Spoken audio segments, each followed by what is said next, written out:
Halo guys, salam kenal.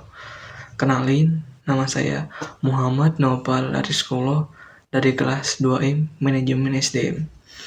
Jadi di sini saya akan membahas mengenai konsep organisasi pembelajaran. Oke, langsung saja ke materinya. Konsep organisasi pembelajaran. Apa sih organisasi pembelajaran? Organisasi pembelajaran merupakan proses pengembangan performa karyawan dalam organisasi secara kontinu meningkatkan kapasitasnya untuk mengatasi setiap tantangan dan perubahan.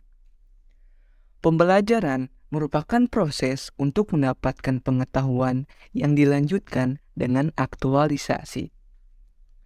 Pengetahuan yang sebelumnya telah dimiliki melalui dua hal. Yang pertama, proses mendapatkan pengetahuan untuk mengetahui bagaimana cara mendasari pengetahuan fisik untuk produksi tindakan.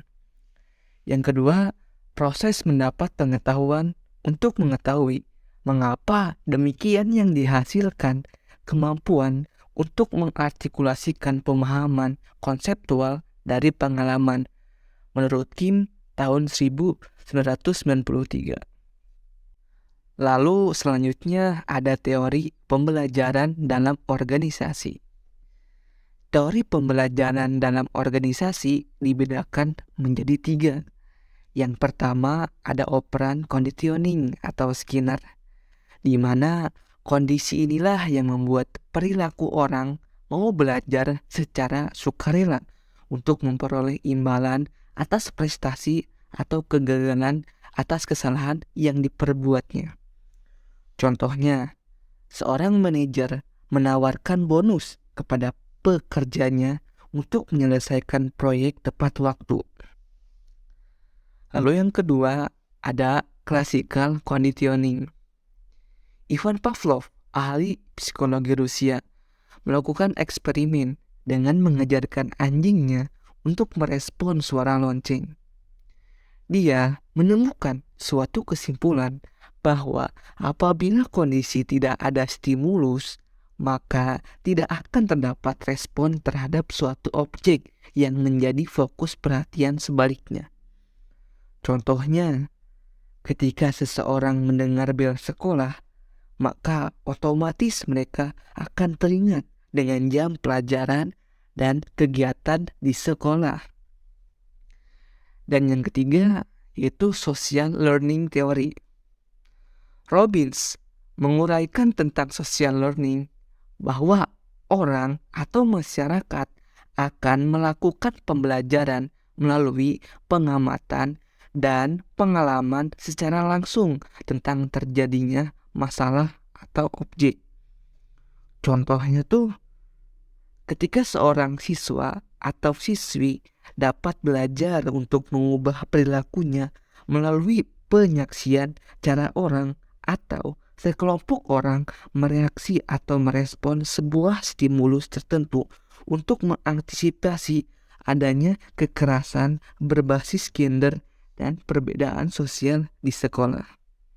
Selanjutnya ada 3 fungsi kunci dalam membangun organisasi pembelajaran. Yang pertama, membangun komitmen pada pembelajaran, terdiri dari membuat pembelajaran sebagai komponen visi dan tujuan strategis, kemudian investasi dalam pembelajaran, kemudian mempromosikan luas tentang nilai pembelajaran, kemudian mengukur tolak ukur menelusuri pembelajaran, lalu menciptakan penghargaan dan simbol pembelajaran. Yang kedua, ada bekerja untuk membangkitkan dan dampak. yang terdiri dari implementasi program perbaikan terus-menerus. Lalu ada meningkatkan kompetensi pekerja melalui training dan membeli keahlian dari organisasi. Lalu ada eksperimen dengan gagasan dan proses kelas dunia. Dan yang terakhir ada identifikasi mental model proses organisasi.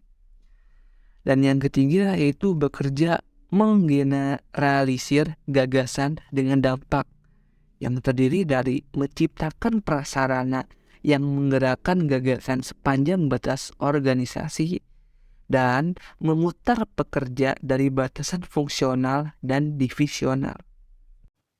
Nah, tadi merupakan pengertian tentang pembelajaran organisasi. Gimana teman-teman? Sudah paham tentang apa itu pembelajaran organisasi? Jika sudah paham, terima kasih. Alhamdulillah.